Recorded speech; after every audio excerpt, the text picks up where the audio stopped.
Terima kasih Anda masih bersama kami di hadapan awak media. Presiden Donald Trump memaparkan bahwa serangan udara Amerika Serikat telah menghancurkan pusat manufaktur drone dan peluncur rudal Iran. Hal inilah membuat Presiden Donald Trump yakin bahwa perang di Timur Tengah akan segera berakhir. Dan untuk mengetahui lebih lanjut soal Presiden Donald Trump yang menyatakan perang Timur Tengah akan berakhir, kita tergabung dengan Profesor Ali Munhanif, Guru Besar Politik Timur Tengah dari Universitas Islam Negeri Syarif Hidayatullah, Jakarta. Selamat siang, Prof. Terima kasih atas waktu Anda bersama kami di CNN Indonesia World Now.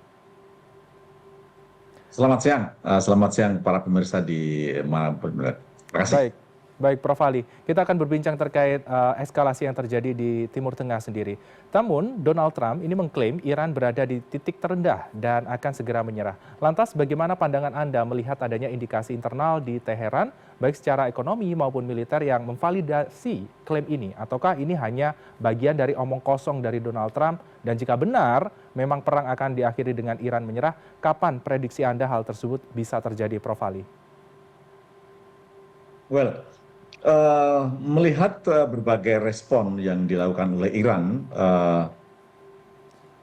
baik itu penembakan drones maupun upaya-upaya penolakan upaya diplomasi, yang menolak diplomasi, menolak perundingan dan seterusnya, kita melihat bahwa tampaknya prediksi Donald Trump tentang perang akan berakhir segera ini tampaknya terlalu optimis ya, terlalu berharap besar terhadap kemungkinan berakhirnya perang secara cepat.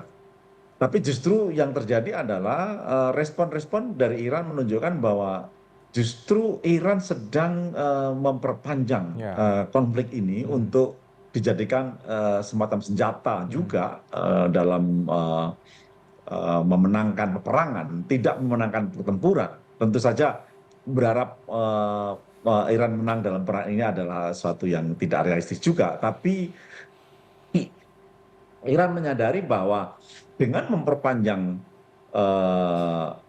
konflik atau perang melawan Israel dan Amerika ini, Iran justru mempunyai leverage yang lebih luas untuk bisa memenangkan peperangan dalam konteks menyamakan posisi asimetris antara Amerika dan Iran menjadi yang lebih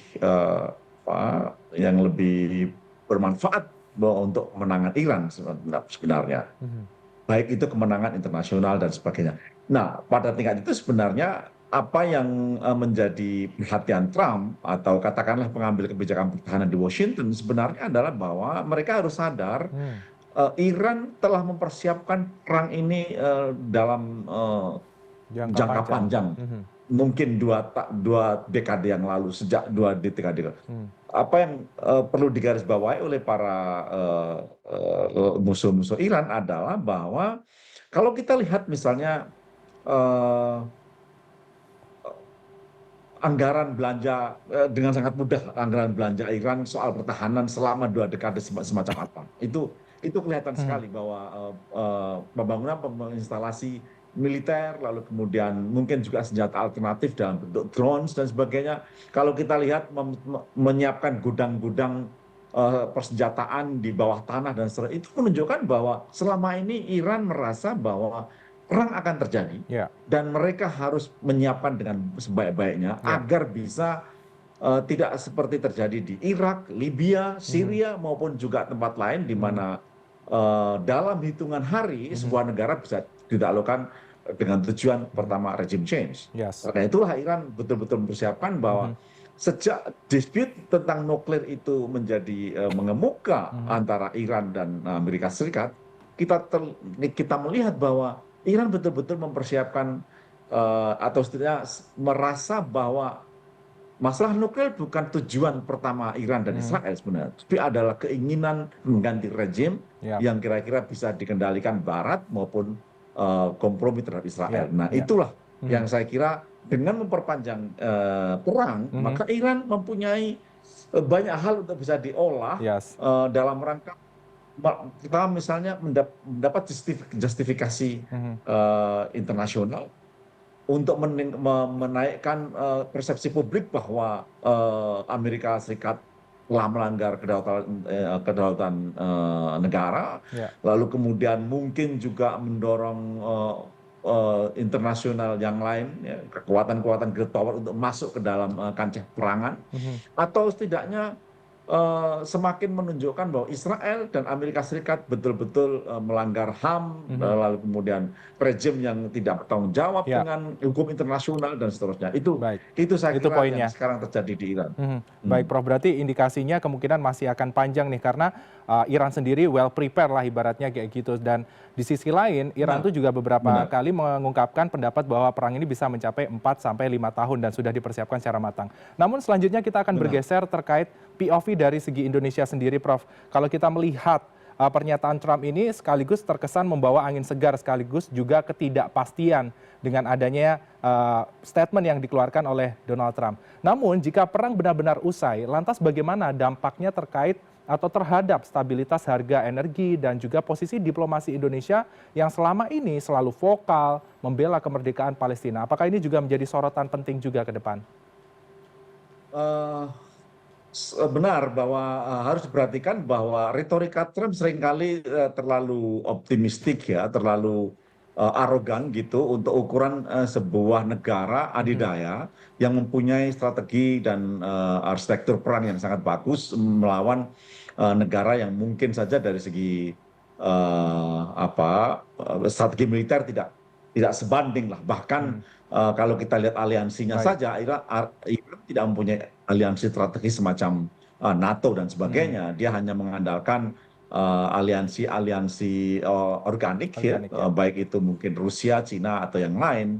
Tapi yang harus kita perhatikan adalah bahwa Trump ini menggambarkan satu kepemimpinan Amerika Serikat yang sangat anarkis, ya. Hmm. Eh, Tidak peduli dengan hukum internasional, Mhm. tidak peduli dengan PBB, Ya.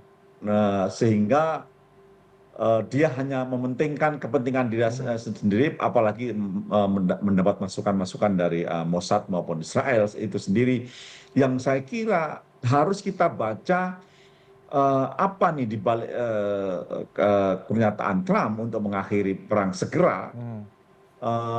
bagi kepentingan-kepentingan nasional kita, khususnya menjaga harga minyak, lalu kemudian kesiapan kita dalam APBN dan seterusnya. Yang harus kita perhatikan adalah bahwa jika Trump mengatakan bahwa perang akan berjalan 4 bulan, itu bukan kalkulasi militer Mhm. sebenarnya, tapi lebih pada bacaan dia tentang pada November Mhm. 2026 nanti akan terjadi pemilu sela di Amerika Mhm. Serikat untuk memilih 100% Senat maupun Kongres. Hmm. Nah, dengan mengatakan 4 bulan perang selesai, itu berarti bahwa dia harus menjamin pada publik bahwa antara Agustus maupun September perang sudah selesai, Mhm. lalu persiapan dengan kampanye untuk pemilihan sela tadi itu pada Ya. November, nah dia punya waktu lah untuk bisa memenangkan Mhm. pertarungan dalam pemilu sela di Amerika Serikat. Ya. Itu yang harus kita baca. Mhm. Sehingga kalau kita mau mengambil kebijakan menyangkut respon kita terhadap krisis yang mungkin terjadi karena perang berkepanjangan, Mhm. maka Indonesia harus betul-betul mempertimbangkan aspek-aspek, misalnya adalah kemungkinan keterlibatan negara lain Mhm. masuk ke dalam kancah peperangan, atau mungkin juga harga energi yang saat ini betul-betul unprecedented akan naik sekitar 100 sampai 125 dolar per Mhm. barel. Itu adalah mencekik di Ya. berbagai Negara. lini Mhm. kehidupan kita, khususnya sektor real, dan Mhm. itu harus betul-betul disiapkan dengan postur anggaran yang tepat untuk Mhm. mengatasi krisis semacam ini.